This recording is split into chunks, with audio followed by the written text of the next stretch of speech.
بسم اللہ الرحمن الرحیم۔ السلام علیکم ورحمۃ اللہ وبرکاتہ۔ ناظرین کرام، پیس ٹی وی پہ تعلیم و تربیت اور تزکیہ و تربیت کے عنوان سے ایک پروگرام کا باقاعدہ آغاز کرنے جا رہے ہیں، اور ہمارے آج کی اس مجلس میں ہمارے معزز مہمان عالم اسلام کے عظیم اور نامور عالم دین جناب قاری شعیب احمد میر محمدی صاحب حفظہ اللہ ہمارے ساتھ موجود ہیں۔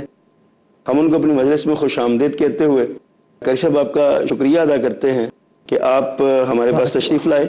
تو پروگرام کا آغاز ہم کرتے ہیں۔ میں آپ سے پہلا سوال یہ کروں گا کہ تزکیہ، جیسے آپ سمجھ رہے ہیں، دیکھ رہے ہیں ہمارے معاشرے میں تزکیے کو کس طرح ایکسپلائٹ کیا جا رہا ہے، اس لفظ کو بھی اور اس کے اصل مقاصد کو بھی، تو آپ ہمارے ناظرین کو سب سے پہلے یہ بتائیے کہ یہ تزکیہ ہے کیا، اس کا مطلب کیا ہے، اور یہ کس چیز سے یہ ملتا ہے؟ بسم اللہ الرحمن الرحیم، الحمد للہ والصلاة والسلام على خیر خلق اللہ وعلى آلہ وصحبہ ومن والاه اما بعد، فاعوذ باللہ من الشیطان الرجیم، بسم اللہ الرحمن الرحیم، قد افلح من زکاہا۔ اللہ رب العزت ہم سب کے خالق و مالک ہیں۔ اللہ رب العزت نے انسان کو دو چیزوں کا مرکب بنایا ہے۔ ایک انسانی جسم ہے جس کو اللہ تعالیٰ نے مٹی سے پیدا کیا ہے، اور اس کی نشو و نما کے لیے اس کی تمام تر ضروریات کا بندوبست اللہ تعالیٰ نے مٹی سے کیا ہے۔ دوسری چیز اللہ تعالیٰ نے اس میں روح کو داخل کیا ہے، اور روح چونکہ آسمانوں سے آئی ہے، اس کی نشو و نما کے لیے اس کی غذا کا بندوبست، اس کی خوراک کا بندوبست بھی اللہ تعالیٰ نے آسمانوں سے کیا، جس کو وحی الہی کہا جاتا ہے، جس کو شریعت اسلامیہ کا نام دیا جاتا ہے۔ اور یہ ایک حقیقت ہے، انسان جتنا بھی توانا ہو، خوبصورت ہو، طاقتور ہو، اگر روح کا رشتہ اس جسم سے توڑ دیا جائے، اس جسم کی کوئی قیمت نہیں رہتی۔ ٹھیک، اس سے پتہ یہ چلا کہ اصل انسان کی قیمت روح کے ساتھ ہے، جسم کے ساتھ نہیں۔ اور یہ بھی ایک حقیقت ہے، کل شیء یرجع الی اصلہ، ہر چیز جو جہاں سے آئی ہے اسے وہاں ہی پلٹ کے جانا ہے۔ مٹی سے بنایا گیا جسم ایک نہ ایک دن مٹی میں ہی واپس چلا جائے گا۔ اللہ رب العزت انسان کی تخلیق کے بارے میں بیان فرماتے ہیں کہ ہم نے ان کو مٹی سے پیدا کیا، والذی خلقکم من تراب، صحیح۔ پھر اسی تراب کے ساتھ ایک لفظ کا اضافہ کیا، وَلَقَدْ خَلَقْنَا الْإِنسَانَ مِنْ صُلَالَةٍ مِنْ طِينٍ، اور تیسری جگہ فرمایا إِنَّا خَلَقْنَاهُمْ مِنْ طِينٍ لازب، صحیح۔ ہم نے مٹی سے پیدا کیا، اور مٹی کے اندر پانی ملا کے، اور پھر چپکنے والی مٹی۔ اور چوتھی جگہ فرمایا خلق الانسان من صلصال کالفخار، یہ کھنکھنانے والی مٹی ہے، صحیح۔ اور پانچویں مرتبہ اللہ تعالیٰ نے فرمایا وَلَقَدْ خَلَقْنَا الْإِنسَانَ مِنْ صَلْصَالٍ مِنْ حَمَإٍ مَسْنُونٍ، صحیح۔ ایسی مٹی جو دیر تک پڑی رہے، اس میں ایسی سمیل پیدا ہو جائے۔ آخر اللہ تعالیٰ نے یہ مختلف انداز میں انسان کی تخلیق کے جو زاویے بیان کیے ہیں، مفسرین اور علماء بیان کرتے آخر کیوں۔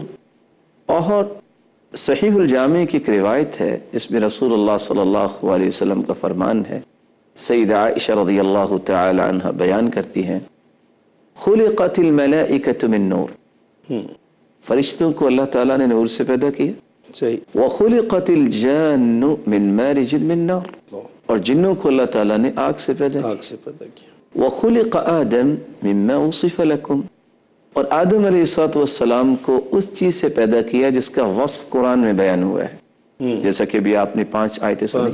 صحیح۔ بلکہ ایک دوسری روایت بھی اس بات کی وضاحت کرتی ہے، خلق آدم من 3 تربات، یہ بھی صحیح الجامع کی روایت ہے۔ آدم علیہ السلام کو اللہ تعالیٰ نے 3 مٹیوں سے پیدا کی، بیضاء وحمراء وسوداء، سفید مٹی سے، سرخ مٹی سے، اور کالی مٹی سے۔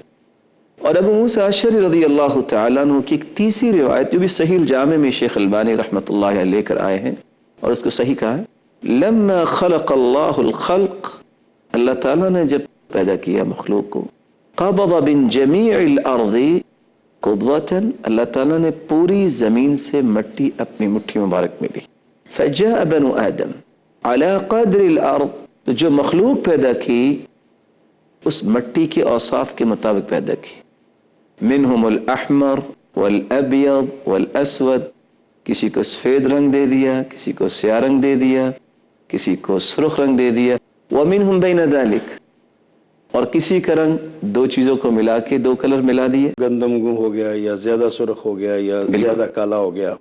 منہم الخبیث والطیب، کچھ پاکیزگی کو پسند کرنے والے اور کچھ خباثت کو پسند کرنے والے، ومنہم بین ذلک، کسی میں دونوں قسم کے جذبات ہیں، منہم الحزن، بعض ایسے ہیں جو غم زدہ ہر وقت رہتے ہیں اور بعض ایسے ہیں جو ہر وقت خوش مزاج رہتے ہیں۔ یہ تمام کی تمام اوصاف اللہ تعالیٰ نے انسان میں شروع سے ہی ودیت فرما دی ہے۔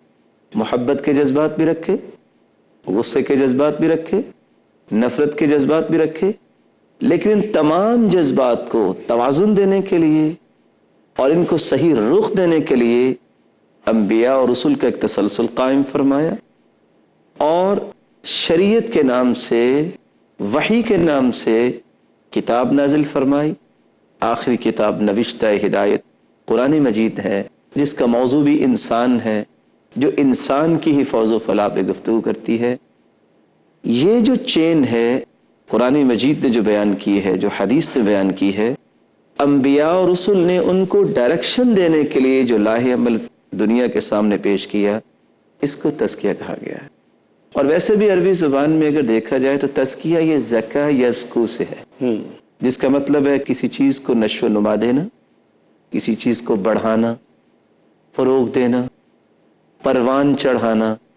بلکہ آپ اگر اس کا معنی عام زبان میں اگر سمجھنا چاہیں ڈیولپمنٹ، گرو کے معنی میں، اور بعض علماء نے ایک دوسرا پہلو پیش کیا ہے تزکیے کا، کہ نفس کو تمام قسم کی آلودگیوں سے اور علائشوں سے پاک کرنا، صحیح، نفس کو خوبصورت اور خوشنما بنانا، یا کسی بھی چیز کو پاکیزہ بنانا اور اس میں عمدگی پیدا کرنا، اصلاح کر کے سنوارنا، جس کو آپ بیوٹیفیکیشن کہہ سکتے ہیں، پیوریفیکیشن کہہ سکتے ہیں، یا آج کل کی زبان میں ریفائننگ کہہ سکتے ہیں، پالشنگ کہہ سکتے ہیں۔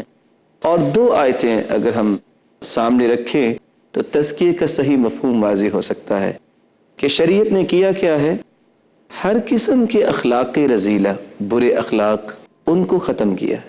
صحیح، اور اسی بات کی تعبیر قرآن یہ کرتا ہے وَيُكَفِّرُ عَنْهُمْ سَيِّئَاتِهِمْ، تکفیر سیئات کا ایک معنی یہ ہے کہ اللہ معاف کر دیتے ہیں، اور تکفیر سیئات کا ایک معنی یہ ہے کہ ان گناہوں کو، ان کے اندر جذبات کو ختم کر دیتے ہیں۔ اور دوسرا خوبصورت اور عمدہ پہلو کیا ہے کہ جہاں تکفیر سیئات ہے، یبدل اللہ سیئاتہم حسنات، اوصاف حمیدہ کی آبیاری کرنا۔ ٹھیک، اور یہی ایک منہج تھا جو رسول اللہ صلی اللہ علیہ وسلم کی آمد کے بعد ہمیں سمجھ میں آتا ہے۔ اور حال ہی نے کیا خوب نقشہ کھینچا ہے، چلن ان کے جتنے تھے سب وحشیانہ، وہ مار اور لوٹ میں تھے یگانہ، فسادوں میں کٹتا تھا ان کا زمانہ، نہ تھا کوئی قانون کا تازیانہ، وہ تھے قتل و غارت میں چالاک ایسے، درندے ہو جنگل میں بے باک جیسے۔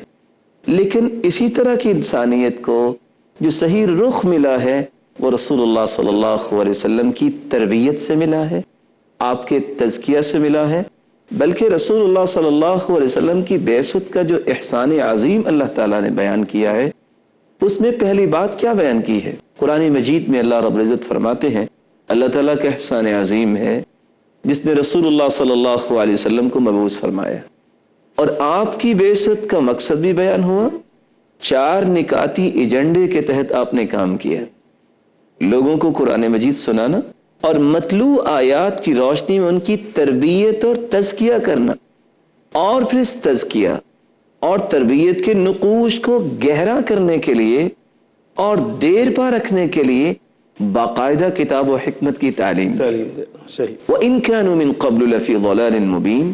اس سے پہلے تو انسانیت واضح گمراہی میں تھی. تزکیے کی علماء نے مختلف اقسام بیان کی ہیں.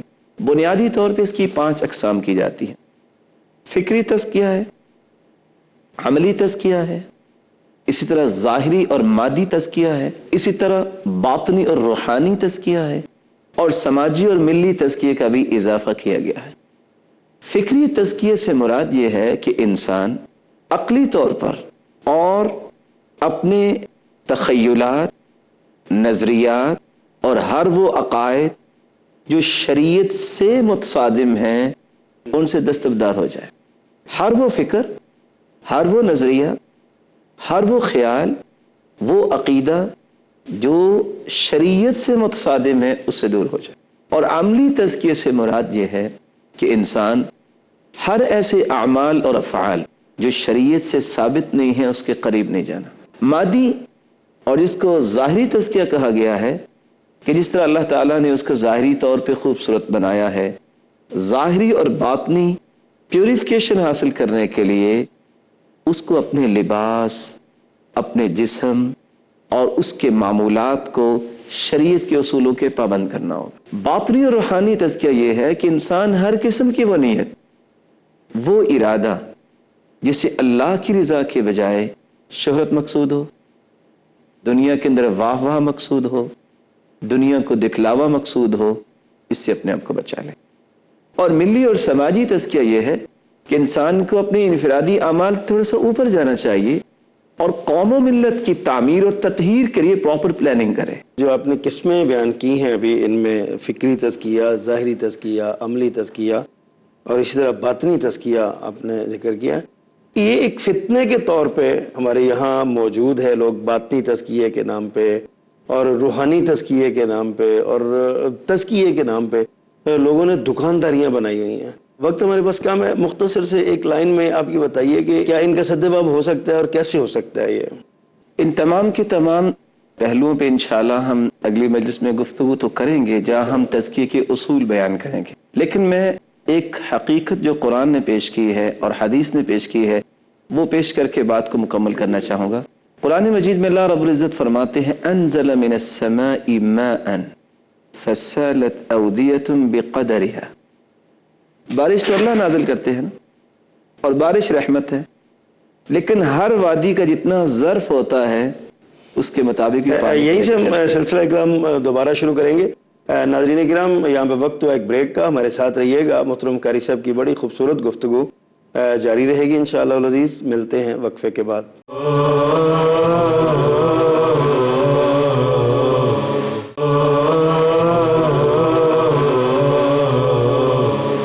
ویلکم بیک ناظرین. تزکیہ اور تربیت پروگرام میں گفتگو جاری ہے. ہمارے آج کے معزز مہمان محترم قاری شعیب احمد میر محمدی صاحب حافظہ اللہ کی. وقفے سے پہلے ہم قاری صاحب سے سوال کر رہے تھے کہ تزکیہ جو ہے، یہ تزکیے کی جو آگے دکانداریاں بنی ہوئی ہیں، اس حوالے سے قاری صاحب کیا کہتے ہیں، تو وہیں سے ہم سلسلہ کلام آگے جوڑتے ہیں. قاری صاحب، یہ تزکیہ نفس، یہ دو لفظ ہیں، ایک تزکیہ ہے اور ایک نفس ہے. یہ آپ نفس کی ڈیفینیشن بیان فرمائیں کہ قرآن و حدیث کی روشنی میں نفس کیا ہے جس کی تطہیر کے لیے، جس کی پاکیزگی کے لیے، جس کے تزکیے کے لیے اتنی زیادہ تاکید کی گئی ہے قرآن مجید میں، جیسے آپ نے بہت ساری آیات کے ساتھ بیان فرمایا. اور انبیاء کرام کا جو سلسلہ اللہ تبارک و تعالیٰ نے شروع کیا، یہ ساری باتیں آپ ہمیں ارشاد فرما چکے ہیں. تو یہ ذرا نفس کے بارے میں بتائیں کہ یہ نفس کا لفظ جو ہے یہ کس چیز پہ بولا جاتا ہے؟ آیا روح پہ بولا جاتا ہے یا اور کوئی چیز ہے؟ یہ کیا معاملہ ہے؟ بسم اللہ الرحمن الرحیم. قرآن مجید میں اللہ تعالیٰ نے 3 نفسوں کا تذکرہ کیا ہے. ان میں ایک نفس نفس امارہ ہے، اور قرآن مجید میں اللہ رب العزت نے جہاں یوسف علیہ السلام کا تذکرہ کیا ہے، اور جب وہ تحقیق ہو رہی تھی کہ کون مجرم تھا، تو وہاں آخر اس بات تک پہنچا گیا کہ اس عورت نے اقرار کیا کہ یہ جرم میری طرف سے تھا، نہ کہ یوسف علیہ السلام کی طرف سے. بالکل صحیح. تو وہاں اللہ رب العزت فرماتے ہیں حکایت کرتے ہوئے وَمَا أُبَرِّئُ نَفْسِي، ان النفس لامارۃ بالسوء، نفس امارہ حقیقت میں وہ انسان کے اندر نفس ہے جو انسان کو برائی پہ آمادہ کرتا ہے، برائی کی طرف رغبت دلاتا ہے۔ بلکہ افمن زین لہ سوء عمل فرآہ حسنا، برائی کو مزین کر کے پیش کرتا ہے۔ دوسرا نفس ہے نفس لوامہ۔ نفس لوامہ سے مراد یہ انسان کا دل ہے اور اس کا ضمیر ہے جو ملامت کرتا ہے۔ بلکہ اگر آپ اس کو بالفاظ دیگر یہ کہہ سکیں کہ اللہ نے دل میں ایک عدالت رکھی ہے جو نیکی اور برائی، صحیح اور غلط کے درمیان تمیز کرتی ہے، اور جب تک انسان کا نفس لوامہ پاورفل رہتا ہے تو انسان سفلی خواہشات جو ہیں، لو ڈیزائر جو ہیں، اس سے بچا رہتا ہے، نفس امارہ اس پہ غالب نہیں آتا۔ ٹھیک۔ اور اگر یہ پاورفل نہ ہو، نفس امارہ پاورفل ہو جائے تو پھر انسان ہمیشہ سطحی قسم کی خواہشات پہ اپنی پوری زندگی کو لگا دیتا ہے۔ نفس مطمئنہ جو سب سے خوبصورت نفس ہے، یہ اللہ تعالیٰ نے ایسا جذبہ اور ایسے جذبات کو دل میں رکھا ہے کہ جب یہ جذبات پیدا ہو جائیں کہ 100% اللہ تعالیٰ کے احکامات کا قائل انسان ہو جائے اور اس کو ماننے کے لیے تیار ہو جائے اور اس کو کرنے کے لیے 100% تک پہنچنے کے لیے اپنی قد و کاوش شروع کر دے، تو یہ نفس مطمئنہ ہے۔ اور اسی بات کو قرآن مجید میں اللہ رب العزت نے ان الفاظ میں بیان کیا ہے، یا ایتھا النفس المطمئنہ ارجعی الی ربک راضیۃ مرضیہ فادخلی فی عبادی وادخلی جنتی۔ اے نفس مطمئنہ، ارجعی الی ربک راضیۃ مرضیہ، اپنے رب کی طرف لوٹ جاؤ راضی ہو کر، اور تجھ پہ بھی تیرا رب راضی ہو گیا۔ فادخلی فی عبادی وادخلی جنتی۔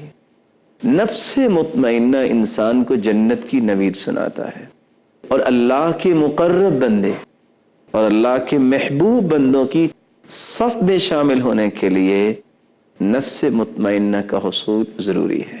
رسول اللہ صلی اللہ علیہ وسلم کا فرمان ہے جو ایک حقیقت ہے، جب بریک سے پہلے بات کر رہے تھے، کہ انزل من السماء ماء فسالت اودیۃ بقدرها، بارش تو اللہ کی رحمت ہے، بالکل صحیح، لیکن ہر وادی اپنے ظرف کے مطابق پانی کو لے کے چلتی ہے۔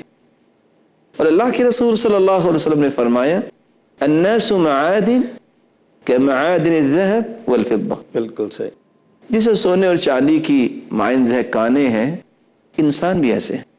خیارهم فی الجاہلیہ خیارهم فی الاسلام اذا فقہوا، جو لوگ جاہلیت کے اندر اچھے سمجھے جاتے تھے، جب انہوں نے اسلام کو قبول کر لیا اور دین کی فقاہت حاصل کی، یعنی شریعت کی روشنی میں اپنی زندگی کے زاویوں اور رویوں کو کر لیا اور قرآن و سنت کی سرپرستی کو قبول کر لیا انہوں نے، صحیح، تو وہ سرداری اسلام میں بھی باقی رہی۔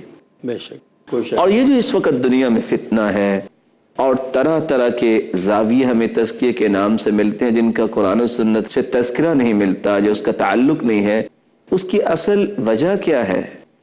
قرآن مجید کی صحیح فہم جس شخص کے پاس نہیں ہے، اس کو کبھی صحیح ڈائریکشن نہیں مل سکتی۔ اب قرآن مجید کی 3 آیتیں ہیں، اگر ان 3 آیتوں کو بغور پڑھا جائے، اللہ رب العزت فرماتے ہیں وَالَّذِي خَلَقَ لَكُم مَّا فِي الْأَرْضِ جَمِيعًا، ہم نے زمین کے اندر جو کچھ ہے تمہارے لیے پیدا کیا۔ اور دوسری جگہ فرمایا وَسَخَّرَ لَكُم مَّا فِي السَّمَاوَاتِ وَمَا فِي الْأَرْضِ، زمین اور آسمانوں میں جو کچھ ہے ہم نے تمہارے لیے مسخر کر دیا۔ صحیح۔ اور تیسری آیت میں آتا ہے قُلْ مَنْ حَرَّمَ زِينَةَ اللَّهِ الَّتِي أَخْرَجَ لِعِبَادِهِ وَالطَّيِّبَاتِ مِنَ الرِّزْقِ، کس نے حرام کیا ہے جو اللہ تعالیٰ نے حلال کر دیا، پاکیزہ بنا دیا ہے؟ قُلْ هِيَ لِلَّذِينَ آمَنُوا فِي الْحَيَاةِ الدُّنْيَا خَالِصَةً يَوْمَ الْقِيَامَةِ، یہ دنیا میں مومنوں کی وجہ سے کافروں کو بھی مل رہا ہے، اور قیامت کے دن صرف مومنوں کو یہ ساری کی ساری اللہ رب العزت نعمتوں سے نوازیں گے۔ اب ان 3 آیتوں سے کیا مراد ہے کہ کائنات جو اللہ تعالیٰ نے بنائی ہے اس میں زندگی کے سانسوں کو پورا کرنے کے لیے اس رب کی رہنمائی ضروری ہے۔ اب کتنے لوگ جو ہیں بہت سارا تزکیہ اور بہت ساری تربیت کی بات کرتے کرتے اچھا کھانا آ جائے تو اس کے اوپر پانی ڈال دیا کرتے ہیں اور کہتے ہیں یہ بھی تزکیہ ہے۔ نفس کشی جو ہے یہ تزکیے کا نام نہیں ہے۔ ٹھیک، تزکیے کا یہ بڑا مطلب ایک اہم نقطہ ہے، جو لوگ ہیں ان کے اندر، عام عوام کے اندر یہ بات زیادہ معروف اور رائج ہے کہ جی نفس کشی جو ہے نا، اپنے آپ کو مار ڈالنا، خواہشات کو دبا دینا اور خوشی غمی سے نکل جانا اور کھانے پینے سے بیگانہ ہو جانا، اس کا نام تزکیہ ہے۔ اور یہی ایک بگاڑ ہے جو قرآن و سنت کی رہنمائی نہیں لیتا، اس میں اس طرح کا بگاڑ بس اوقات ظاہر ہو جاتا ہے۔ رسول اللہ صلی اللہ علیہ وسلم کا فرمان ہے لا رہبانیت فی الاسلام، بے شک، اسلام میں رہبانیت نہیں ہے۔ صحیح۔ رسول اللہ صلی اللہ علیہ وسلم کا فرمان معظم ہے ان اللہ جمیل یحب الجمال۔ کیا کسی فقیر اور کسی ضرورت مند کو بھی لباس نہ دینا اور مال کو جمع کر لینا اور خود پھٹا پرانا لباس اس لیے زیب تن کرنا کہ لوگ کہیں بہت متقی ہیں، یہ تقوی نہیں ہے، بلکہ رسول اللہ صلی اللہ علیہ وسلم کا فرمان ہے ان اللہ یحب ان یرى اثر نعمته علی عبدہ۔